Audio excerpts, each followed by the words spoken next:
need to slay Putting our that in the chat. toxins. We need to slay our toxins in order to create a body that is inhospitable to disease. And isn't that what everybody wants? I mean, nobody wakes up praying that they're going to be diagnosed with some illness today, right? People are dreaming of what they want to do with their futures. And unfortunately, too many people along the way are ending up with some kind of chronic illness. And that chronic illness is very often triggered by the level of toxins we have in our environment today. Okay, 144,000 man-made chemicals introduced since World War II, which is why you do what you do, Andy, and why you're so passionate about it. And that's why I love that we connected. In addition to, depleted soil systems that result in, poor nutrition, poor sleep, high stress, these are what are causing disease. But we can do something about that, and that's really empowering. And that's the work that I love to bring to the table. So today we're talking about navigating the holiday season with more joy and less stress. Let's bring that stress level down. 90% of all doctor's visits are the result of stress. And we can bring that stress level down. So, and this is the part where, it's a real discussion that we're having here. So you have folks who right now are headed into a situation, and let's just talk about how overwhelmed our healthcare providers are right now. Think of all the ways that we can self-care, take care of ourselves at home, and have those tools and resources that we need so that when we feel those anxious feelings, when we feel unwell, when we feel unfit, we can kind of check those boxes and say, do I need critical care? Do I need advanced care? What can I do to help me first? It's kind of, I think, also what's built in us as women and men in general, but women primarily, we always try to take care of others before we take care of ourselves. So it's really important that I learn from you, Melissa, how to take care of ourselves first in simple and easy ways. Exactly. And that is so important. And it's also something that I learned when I was let go from the corporate world and was guided into health and wellness. And I went back to school, and it was one of the first things I learned at the Health Coach Institute.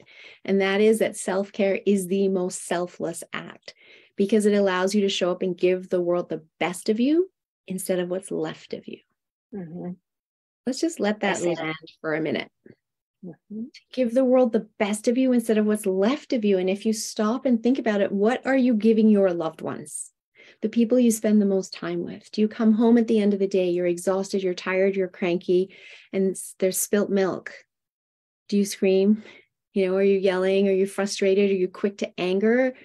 Or is it, a conversation of, honey, that glass was too close to the edge of the table. If you had it further away, that wouldn't have happened. Or if you slowed down, and you can have that conversation while you clean up the milk, and we're not yelling at each other, right? And so how do you give your loved ones the best of you? That comes from you looking after you first, not last. And I had to learn that too. And that's part of what I'm talking about today, just in regards to the holiday season, but this applies all year long. And what you truly need to do in order to actually make it happen is book time for you in your calendar. And book that first, and then have everything else fall in around that. And there may be people saying, well, I don't even have enough hours in the day now. How can I possibly book in time for me? Start with 15 minutes. 15-minute walk, 15 minutes to stop and read a book in the middle of the day, 15 minutes of whatever it is that brings you joy, because that's what self-care is. It's doing something for you.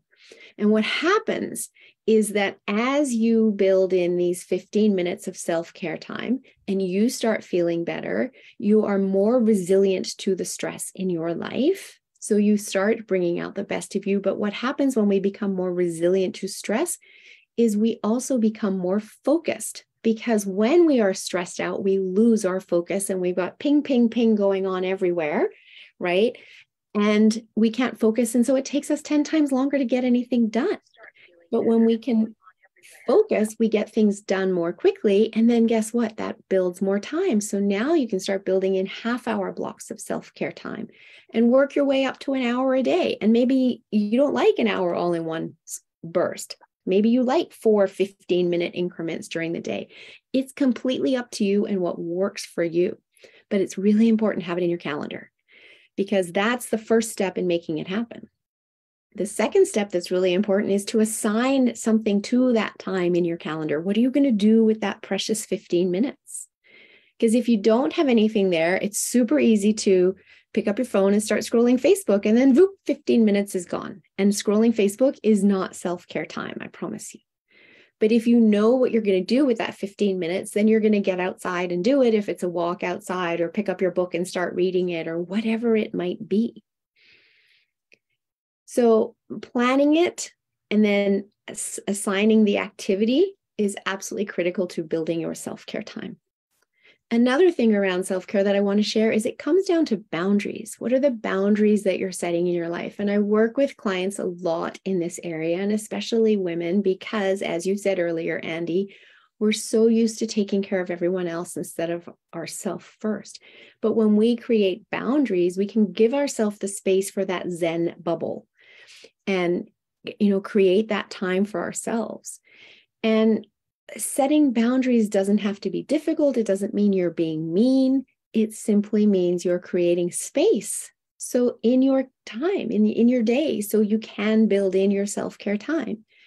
And there's a 3-step process. So very often you're setting boundaries when people are asking you to do something. They're asking more of you and your time. And so the first check-in is to ask yourself, do I want to do this? And when I say this, I mean it's either taking your time, your money, or your energy. The first response is actually, let me check my calendar, to give that space. So you don't have to say yes or no in the moment. Just let me check my calendar. And then you step back and you ask yourself, do I have it to give? Time, money, or energy? And if you do, then do I want to give it? Because you might have it, but you might not want to do it. And that's valid. And then from there, you give your answer of yes or no. And you may be wanting to give conditions. Say you've been asked to babysit grandchildren or nieces and nephews. It might be that, yes, I would be happy to babysit them. However, I would like them to be bathed and fed before I arrive. Or, however, I have an early start the next day. You need to be home by 11. Those would be conditions, right? And then when you respond, it's also the way you respond, right? You can be responding saying, I love that you've asked me to babysit the kids, and I need them to be bathed and fed before I arrive. So the "and" is just a more positive way to deliver that condition that you're requiring. The other thing for everyone to remember is the word no is a full sentence. Oh, I love that. I love that. Keep going. Preach. You do not have to justify saying no. And so on this whole topic of boundaries, I will often ask people to stop and think, are you using these little words, yes and no, the right way? Or are you using them backwards? Because when you say yes to someone else, you are saying no to yourself. So think about that before you just automatically say yes. And I know I was that person. I've been there. I said yes to all the volunteering, all the stuff when my kids were little. And I wondered, how come no one else ever volunteers? It's always me. Well, because I was always saying yes until I learned I was using these words backwards, and I needed to start saying no in order to create boundaries and to create time in my calendar for me. And the first time I said no, honestly, it felt so hard to say that little word. And I said it, and the woman looked at me. I think her eyes crossed. She was like, what just happened? Yeah. I could see it in her eyes. She's like, no, she never says no. Why is she saying no? And then, oh my God, what am I going to do now? I don't want to, here's one thing that I say about women. So I always say women say sorry way too much. We do. It's our like natural knee-jerk reaction, especially if you're from Minnesota. Oh, sorry. Oh, sorry. That's what we always say. We're sorry. My family doesn't necessarily love this, but I always say don't need to apologize unless you hurt someone's body or their feelings. Those are the only 2 times that you need to apologize. But also women don't say no enough. And I love that you are sharing the yes and. It sounds very different than yes, but or yes, right? Yes, Yes. and you're saying I accept, but with a condition. Mm-hmm. And again, the word no, you say it's a full sentence, and I always say I love a no. I love a crisp, clean no. What I don't love is crickets. What I don't love is like the ambiguity and someone being like, oh, well, I don't know. And that's everything. That's everything between like, hey, what do you want to have for dinner tonight? Do you want, a hamburger? Do you want pizza? Just say yes or no. Help us out, or say yes and. Yes. So thank you for helping us with our language and a couple quick words to help set some boundaries. Yes. And like I was saying, it does take practice. So don't expect yourself to be perfect the first time. And literally, when I said no, in the back of my head, my brain was going, what are you doing? You know that you could do this with both hands tied behind your back and your eyes closed. Why are you saying no? She needs your help. But my frontal cortex was saying, because I'm learning to say no and I'm learning to set boundaries. And so I stuck with it. And so the next time I said no, it was easier. And the next time I said no, it was easier. And then all of a sudden I wasn't being asked to volunteer all the time. And guess what? I had time back in my calendar. And guess what also happened? Other people that never volunteered before started stepping up. So I was also not allowing them to step up by jumping in and doing everything all the time. Mm-hmm. And so that's something else to think about. That's what I thought I was supposed to do as a mom and, do everything at the school and then, work and run the house, blah, blah, blah. And so many of us get stuck there. And so this is a really important conversation at this time of year when we have so much going on, right? We've got all the holiday concerts at school, volunteering in the classroom, Santa letter writing. We've got work Christmas parties, we've got friend Christmas parties, all these invitations, probably 5 times as many at least than any other time of the year. And I want you to know that you don't have to say yes to everything. Just because you were invited doesn't mean you have to say yes. So really pick and choose the ones that are meaningful to you that you want to go to, and you can politely decline the others. People know it's a busy time of year. Or if you feel like you really must go, but you don't want to go for the whole evening, then you can say, look, I've got a couple invitations that night. Is it okay if I come an hour later? Is it okay if I come and then leave an hour earlier? Whatever it is, so that you're there for less time.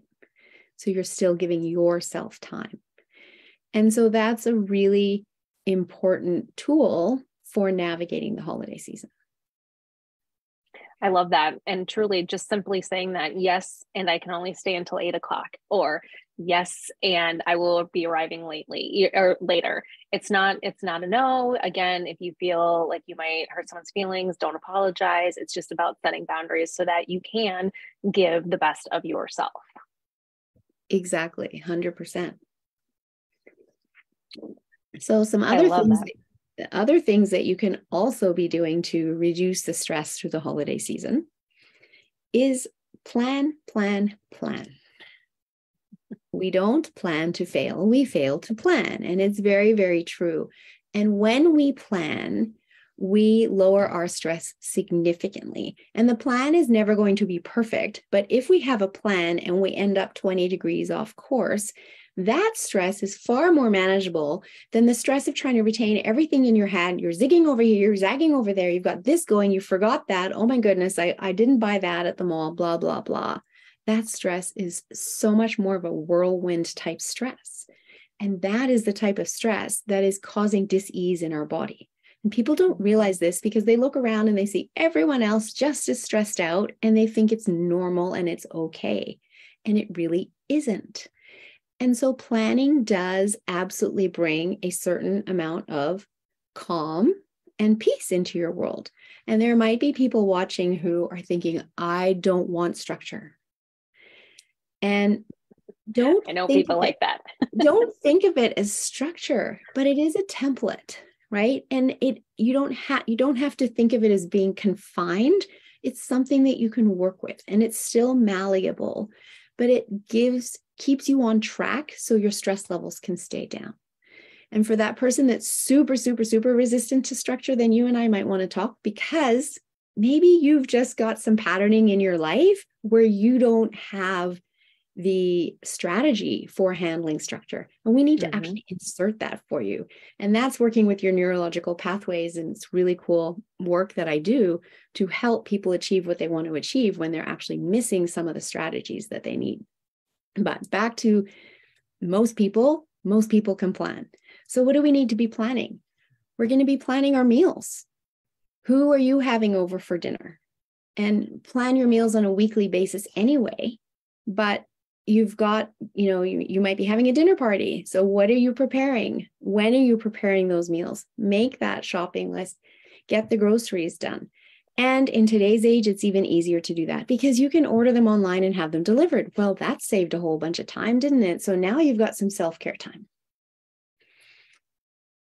So plan your meals, plan when you're going to prep those meals, and stick with it. If you start, half an hour later, or, you're not exactly on the time that you had in your plan to start, that's okay. But you're following it fairly closely. Planning what you're eating is also really important because, of course, at this time of year, there's a lot of desserts, there's a lot of sugar.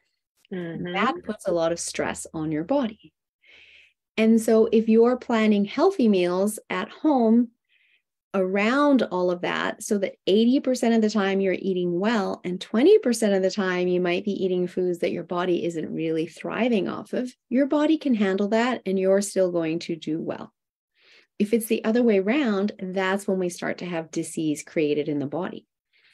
So understanding that what you're eating matters and impacts the stress load on your body, and what you're drinking matters and impacts the stress load on your body. So again, you can plan that.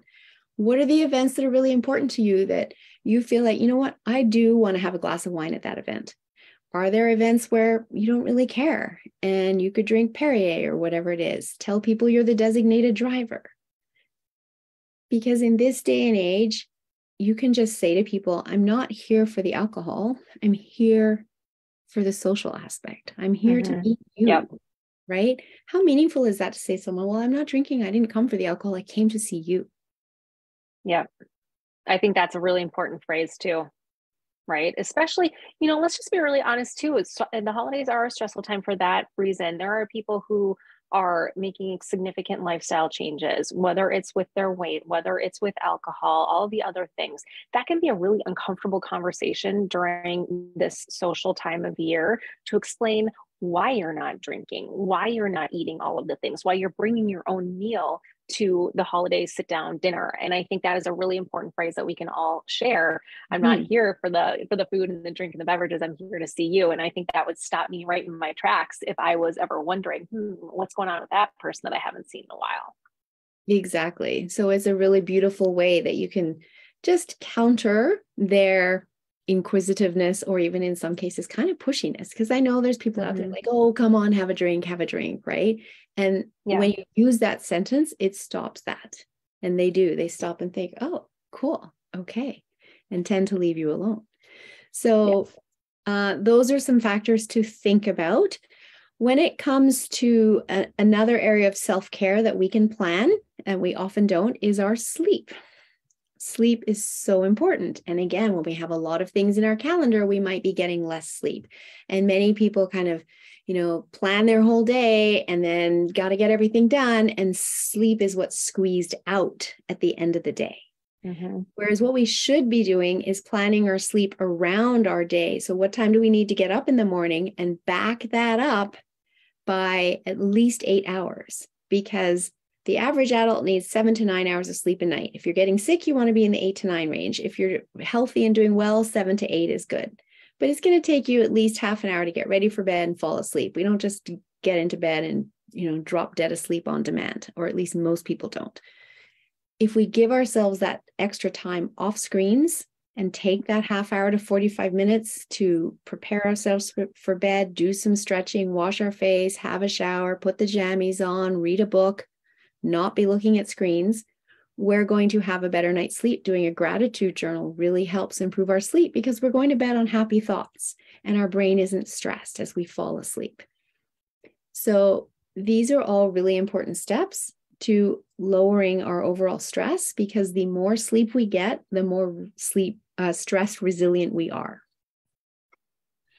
So I think that also, again, I don't want to put Jackie on the spot, but that relates back to our kids too, right? And so I think that's another way that I'm not blaming my kids who are in the other room, but like we get wound down or run down, I should say, because of the lack of sleep. I'm speaking, us as parents or spouses, lack of sleep that's happening just because of the daily stress that we have going on in our lives, but also we're chasing after the kids and their schedules are all off. There were late night sports, they have the concerts, they have everything like that. And again, going back to what you said about planning, putting a plan in place, what can you do to help your family stay on track? That's that emotional burden, that emotional load that we carry as parents, trying to juggle all of that. So I think the best that you can do, like you said, come up with a template, come up with a plan. Even if you can't think between Monday to Sunday, can you think between Monday and Wednesday what your plan is? Can you just start with the next 48 hours instead of saying, I need to plan the whole month of December? Just take little blocks at a time. And that way, I think, again, for us, it helps us compartmentalize what we have to do. And we can decide what is a need to do and what is a want to do, and help kind of separate, again, where that stress and anxiety can go, especially during this time of year. I love that. And I love compartmentalizing it. That's a great suggestion. Our family, we do a calendar every week, and we've been doing that for years. And so a week out is a really great amount of time for us because we've been doing it for so long. But when you are starting out, that can feel overwhelming in and of itself. So just do a couple days at a time and then keep updating it. And if you know your children are going to be out later because of a holiday concert one night, can you make sure that they're home and in bed early the following night or the night before or both?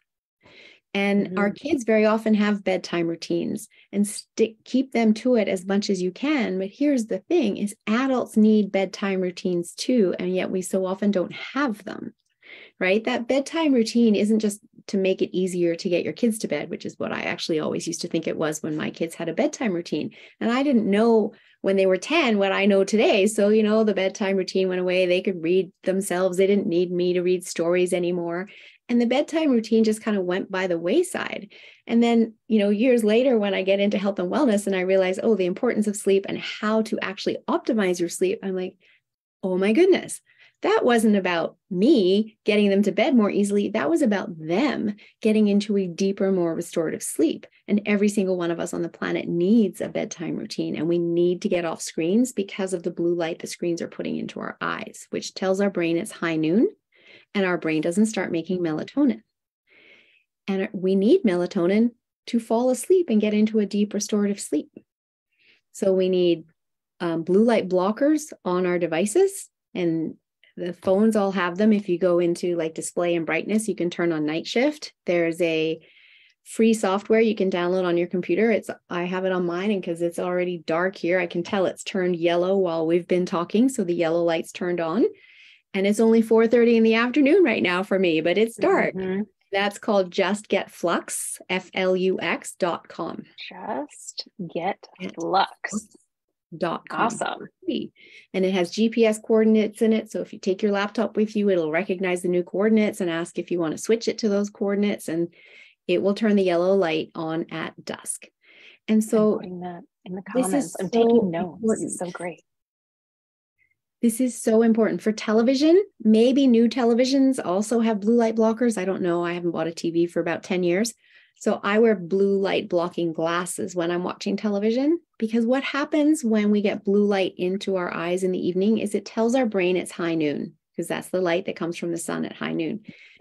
So that tells our brain it's high noon. I don't need to get ready for bed. I don't need to start producing melatonin because it's the middle of the day. And what happens is for every hour we are on a device and getting blue light into our eyes, we are actually then blocking melatonin production for another 30 minutes after we get off. So if we come home and work on computers all night long as adults and then get off at say 10 p.m. and then go and get changed and get ready for bed and expect to sleep on demand, we don't have any melatonin being produced for at least an hour and a half if you were on that computer from 7 till 10.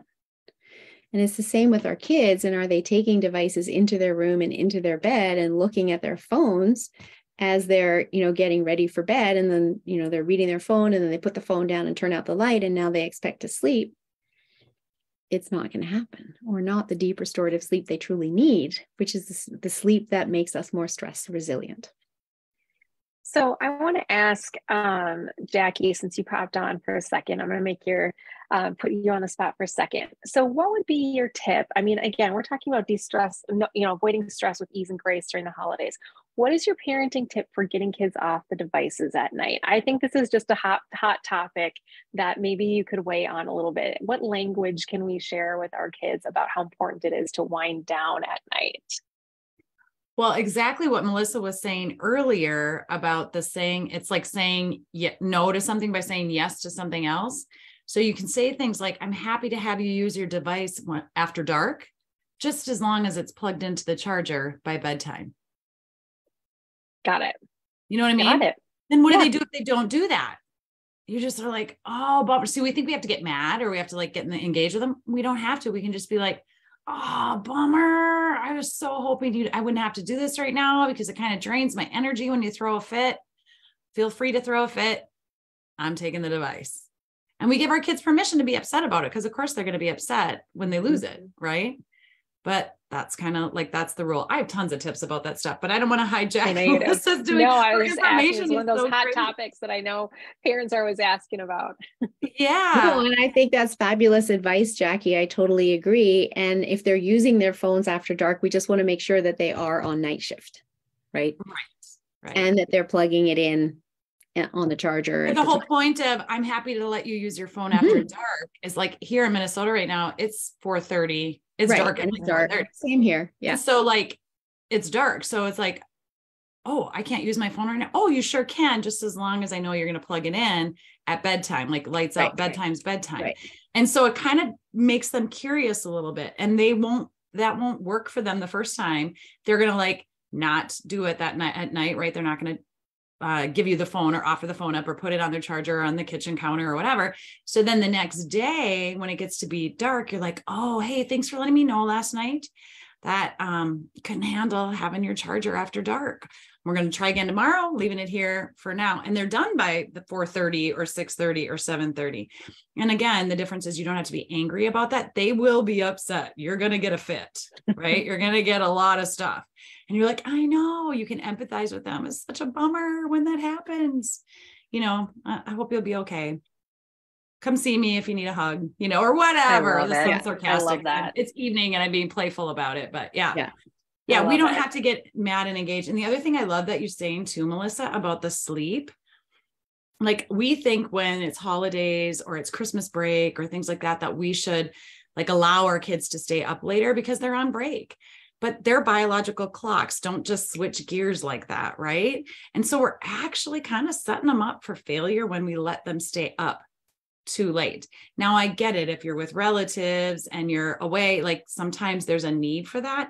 But especially when you're at home or you have, you know, you're at a place where you have a guest room you're staying in or something, get those kids to wind down and shut down as much on time as their normal bedtime. This goes for even weekends. Mm-hmm.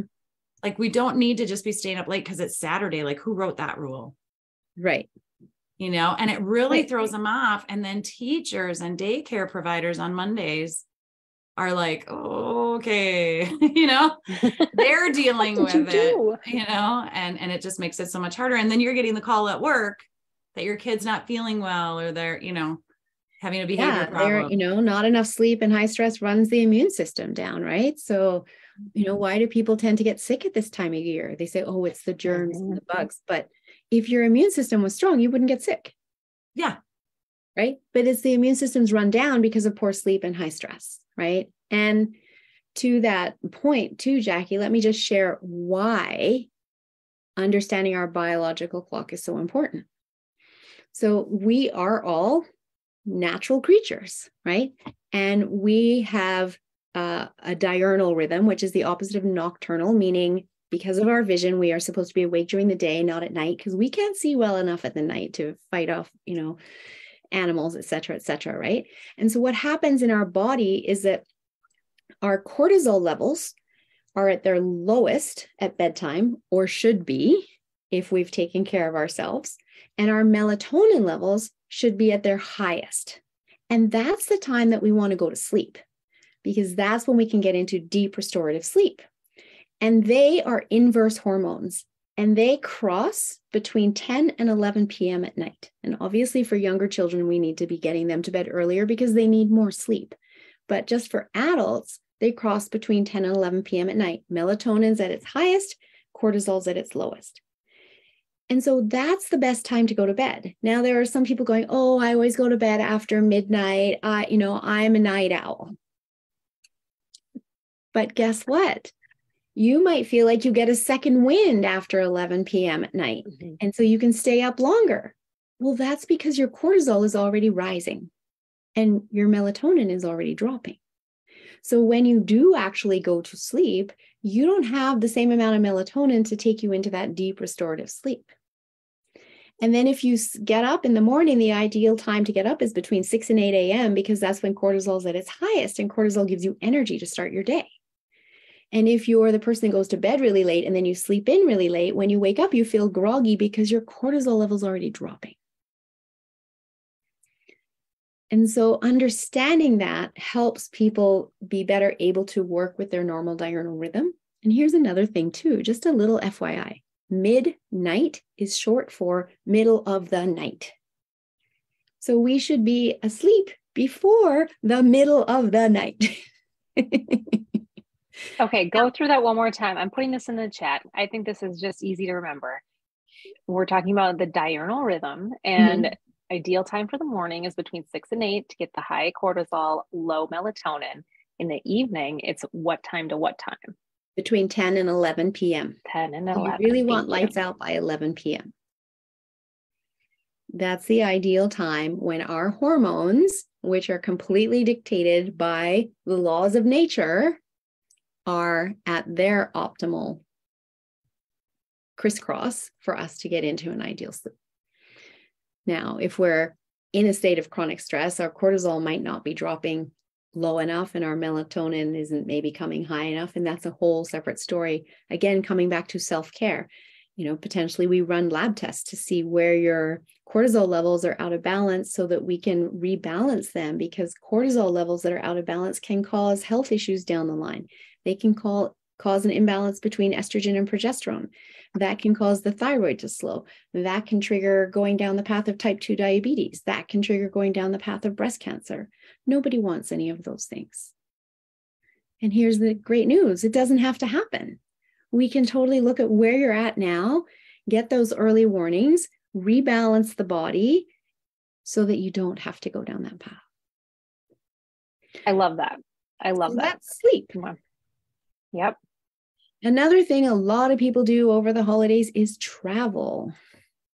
And travel is very stressful at the best of times, really, especially in today's world. But during the holidays, even more so, because it's just that much more of a gong show, right? In the airports, flights are delayed because of weather. Getting to the airport can be a nightmare too, depending on the weather, et cetera, et cetera. And so again, planning and giving yourself lots of extra time allows it to all happen, perhaps not perfectly, but much more smoothly, right? So plan to be at the airport 3 to 4 hours in advance. Give yourself that time, because there are going to be long lines at the check-in counters, long lines of security. And think of how you feel in your body standing there waiting to check in, going, am I going to make my flight? Am I going to make my flight? Oh my God, this line isn't moving. Am I going to make you can feel it. You can feel it. I can feel it. And so you don't want to do that to yourself. Just give yourself that extra time. So you can be standing there in that line going, oh, well, I've got time. I've traveled a lot lately, as we were talking about before we went live. I have books on my phone, right? And I just stand there and stand in line, read the book, and I get lost in the book, and I keep inching forward without even really being aware of it. I don't know how much time has passed. I don't care how long the line is. I'm reading my book, and I know I'm still going to make my flight. Yeah. Right. And stress isn't peaking. So that's really important. So just giving yourself lots of time. And then I was going to say podcasts. I don't want to interrupt you, but both of you have amazing podcasts out there. Those are another way. I'm listening to someone else in my ear to pass that time. I'm not worried about what's going on. You can kind of tune it out. So I think that's going to be my tip for everybody. That's a when great you're one. Waiting in those long lines at the airports, airplane mode or surround sound mode, and just listen to the next episode. Yeah, that's a great suggestion too. And then the other thing with travel is not leaving your packing to the very last minute. And then you're just kind of throwing things in. And how many people do that, thinking I don't have time, and I'm just going to throw it all in. And then, you're halfway to the airport. You're like, oh my God, I forgot this, or I forgot that. Right. And yes, you can probably buy whatever it is that you forgot, but how much easier is it if you just take 10 minutes a week prior and make a list and have that list handy. so that everyone else in your family can add to it as well. Maybe it's on the kitchen counter. You get it started, and then you're going to think of things through the week and just keep adding to that list. And then maybe 48 hours out, you get the luggage out and you start putting things on that list in it and crossing them off. So that by the time, it's the night before you're leaving, you're essentially packed, except maybe for having to throw in toiletries in the morning. Again, it's a much easier way to go. So two apps that I use with our family. We use the Keep app on Google. Right. That's what we use for our vacation planning. The kids all love it because they can add all their, checklists and pictures and things like that. So the Keep app is really fun because you can share that with your family. Other things that we use on our phone, honestly, is just a shared note with these really satisfying check boxes. I love a good list. Actually, sorry if you can read this. This one is aptly titled Brain Dump, but that's what I do in the middle of the night. When I wake up in the middle of the night, I just add it to my list and I go back to sleep. You can do that too. You can share something with your kids or with your loved one at home, and just, it's not that nag list or the honey-do list. You just keep adding to it and you get that gratification of checking off that list together. I love that. I'm just a pen and paper girl, but I love that you've got the techno tools. And so we've got everyone covered. So that's travel. So those are kind of all the areas I wanted to touch on of, very common stresses of the season and how to reduce them. And then, moving into the new year is, okay, you're going to maybe have a little bit more sugar, maybe eat foods that you wouldn't normally be eating during the holiday season because you are going out more and the food isn't under your control. Well, another way to ease the stress of any concern around that is to just know that in January, you're going to do a detox. And so that's why I always offer my detox course in January, because it is the time of year that people are like, okay, I'm going to look after myself now. I got to get healthy. So my next Health Kickstart and Detox program starts January the 10th. And that's the program that you did with me. And I'm doing it again in January. Yeah. And so what I love about the program is that it's not just teaching you how to do it once. We turn this into a lifestyle, because the toxins are always coming in, so we need to get them out. And the first time it's 21 days, and I take you through a 5-week course, and I set you up for success on the detox, explain how it works. You decide the date you want to start within the first 2 weeks. Then we talk about nutrition and the right way to eat for your body and bust up some nutritional myths. And then we talk about your digestive system and how to make sure it's turned on before you even start eating. And then we talk about how not to retox after your detox because you haven't done all of this work just to go back to the way things were. And finally, we finish up talking about sugar because it's in everything and it is a real problem. And now you've finished my entire program. You know what you're doing. So you're invited back or into my Detox Grad community, for starters, which is a free membership where everything, all the content that you had throughout the entire program is there and available to you. And every quarter we come back as a community and we do the detox again, but this time we do it for 7 days. And there's no charge for that whatsoever. You already know what you're doing. I just create a little Facebook Messenger group, cheer people on, and we do it together because that's way more fun. So that's coming up in January, and I'm so glad you're going to join that program. And the graduate, I should mention, I'm part of the next phase now of going through this, but I would absolutely be I always think I'm like the best accountability partner if I can just pat myself on the back. But accountability partner for anyone else who wants to do it in January. I know a lot of people do dry January or whole 30 January or whatever it is. I just, again, a testimonial for Melissa. This was the easiest program I've ever done. Everyone knows I've done Tone It Up. I've done every single program that's out there that just didn't ever last and wasn't sustainable for me. This was the most flexible and I felt the best afterward. And it never was anything where I felt like I was going without. And like I said, once I had that mental clarity and I knew what was happening inside of my gut and my hormones, it's just an experience that I can't rave about enough. And I'm going to give kudos to Dr. Cabral, who's a naturopathic doctor that created this after healing himself from 3 different autoimmune diseases when Western medicine told him, we don't have anything for you. And he wasn't willing to accept that. And he went and studied naturopathy, Ayurvedic medicine, Chinese traditional medicine, and more. And what he's done is bring the best of all of this into the Western world in a format where we can do it. So he went and did detoxes in India, the Ayurvedic way. but there's no way people in North America would go to that extreme, right? But he's brought that here, and we're getting the goodness of it through the capsules and the supplements that he's created. And so that's the difference to most detox programs out there. It's very, very well researched and founded in thousands and thousands and thousands of years of natural plant-based medicine. So yes, I love, hearing testimonials like what you've shared and people saying, I just don't remember feeling this good. So that absolutely, I love hearing that.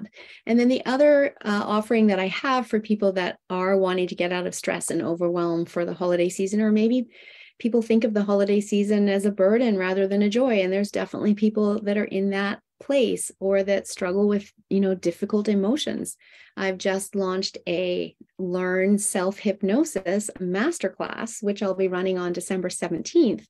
And I'm really excited to be delivering that program because hypnotherapy is such a powerful modality, and it gives us 10,000 times more focus on what we want. And when we stop and focus on what we want instead of we don't want, and we give that 10,000 times more focus, it gets really, really powerful results. And so anybody who would like to learn self-hypnosis, would like to be able to have this tool to calm themselves, I encourage you to check out this program. You can literally self-hypnotize yourself while going to the toilet. So busy moms that think you don't have time, you have time for that. Exactly. You have time for that. You can self-hypnotize yourself to bring yourself into that place of calm. And some people might be like, what's hypnosis? I don't know what that's about. Is that brainwashing? Is that, am I losing control of my mind? Absolutely not. I'm going to let you know that you actually do this all day, every single day already. The difference is I'm going to guide you through this time versus you doing it when you're unaware that you're doing it. Have you ever driven from point A to point B, got to point B and go, whoa, how did I get here? That is me. And I'm honestly, anyone who knows the time that I spent commuting to my former career at Regis Corporation, I had a very, very long commute. And I would always say, I would get in the car in Rogers, Minnesota. I wouldn't come to until I was in Edina. It's like the complete autopilot and you just go into this headspace. So I know exactly what you're talking about. Commuters know. Trance. That is trance. That is hypnosis. So you were basically self-hypnotizing to get yourself through that entire drive, right? And another example of that is if you've ever opened a refrigerator looking for something that you swear is right there, but you can't see it. And then someone else comes along and reaches over you and goes, yeah, here, it's right here. You're in trance when you're looking for it, so you can't see it. Another example is watching TV or the movies.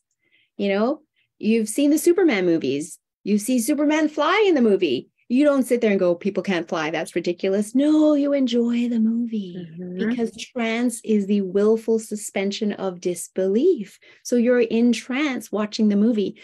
We spend a lot of our day, every single day in trance because it actually uses less brain energy for our brain. So our brain's very smart. It doesn't want to exert all this energy if it doesn't have to. The difference is when you learn self-hypnosis, I'm guiding you through how to do that. And then you can have that tool to consciously use when you need it. And so it's a very powerful tool that will help you I'm fascinated. Get out of that state of overwhelm. I am fascinated. Jackie says she thinks she's a pro at trance. I love it. Or I was saying I was thinking in my mind, like what happens when the kids are like, Mom, I can't find this. Can you find my shoe? Can you find my shoe? Can you find my shoe? And then you walk in the room and you're like, here's your shoe. I often think they're in a trance too. They totally are. I'll just drop the link to it in the Zoom chat and maybe you can copy it into the live stream. Absolutely. There you go. And so it's actually my Black Friday offering. And so it's $100 off if people buy during Black Friday. That is exciting. No, I'm going to put it in the chat right here. I'm really excited about that. And again, I think we're talking about a lot of things that, we probably wouldn't know about these if a friend didn't tell us, right? And that's what we always say is that, I host these classes or these sessions because I wouldn't have learned about any of this if Jackie hadn't introduced me to you. It is my job. I feel like my responsibility to introduce you to others, both of you to others as well. So I'm really grateful for you both coming on and sharing what your passions are and letting us kind of just geek out a little bit and maybe even fantasize a little bit about what a stress-free holiday season is. Everything seems really realistic and tangible. And you gave some really good verbiage and some tips to navigate through the holidays. And I really, really appreciate that. Thank you. Oh, it's my pleasure. And thank you very much. And I agree 100%. And so that's why in some of the programs I'm doing, I'm bringing you into it, because I know that you love to geek out on transitioning people from, toxic products to clean products. And I love to have them do that, but I don't necessarily want to be the one holding their hand through it. And I know you do that so well. And so, yeah, it's a great partnership. And as you say, we don't know what we don't know until somebody introduces it to us. Yeah. So. Well, and this is a quick segue about things that I didn't know and it's not, I was telling you, there's 3 tips that I was going to share tonight about things that, again, they're not quick and simple fixes, but they're things that I always keep on hand that I use in stressful times. So I want to share those really quickly. It's when you think of the holidays, the 3 wise men, whatever good things come in 3, these are the 3 oils. And it's not a snake oil conversation. It is the 3 oils that are my must have and go to. And one of them is actually a story of you don't know what you don't know. So the first one is one thing that I think a lot of folks know that I love. And this is, again, I'm getting a little pink in the cheeks because I get excited about what we're talking about. And that's my rosacea coming back. But one of the things that I use to de-stress and to calm down and to depuff my face is a cryo roller. Mine looks like this. It's from Stacked Skincare. And this has been in the freezer. So this is nice and cool. And by putting that on your face, not only are you helping with lymphatic drainage, but you're getting that cooling sensation that automatically tells your brain, I am okay. I am calm. I am centered. I am not on fire. I am not overheated. You are sending a completely different sensation to your body that's taking the focus off of whatever else is going on outside. You can mix that. I said the 3 oils. I always mix it with my balancing oil if I really want to have a night of relaxation. But this is something, again, put it in your refrigerator, in your kitchen, put it in your freezer. You're running around, you're feeling stressed out. Honestly, let your kids laugh at you, let your spouse laugh at you, whoever's in there. Do this, and honestly, you can feel that stress melt away from your body. So that is one of those quick holiday tips, and that actually just felt really good on my skin. The second oil that I love, and again, you know that I have long since been a fan of essential oils, but it's very important to me about where they're sourced and what's inside of it. I have a couple of friends in this group, specifically Nurse Betsy, who's going to be taking over my group a little bit later this month, but she is introducing me to some new nurturing blends that have some of those calming aromas so that you are, again, not tricking or putting your brain into a trance, but you're giving that olfactory sense, a different sensation that is taking the focus off of something else. So this is really sweet. It's calming. It has cedar wood in it, and it has orange peel and lemongrass, like all these wonderful things. But this is a new one that smells like Hawaii to me. So those are things, again, when I'm trying to not focus on what is happening around me, maybe again, those olfactory senses or the sensations in your face kind of take that distraction off. The other thing that I wanted to share, you don't know what you don't know until someone tells you. I think I've talked a long time about how I take a CBD oil or a supplement almost every single day to help with my anxiety, also with my, bouts of stress and depression that I would go through. CBD oil is is one of those other unregulated industries, just like the beauty industry. And so recently I met a brand called Green Compass, where I learned how important it is to know where your hemp is sourced from.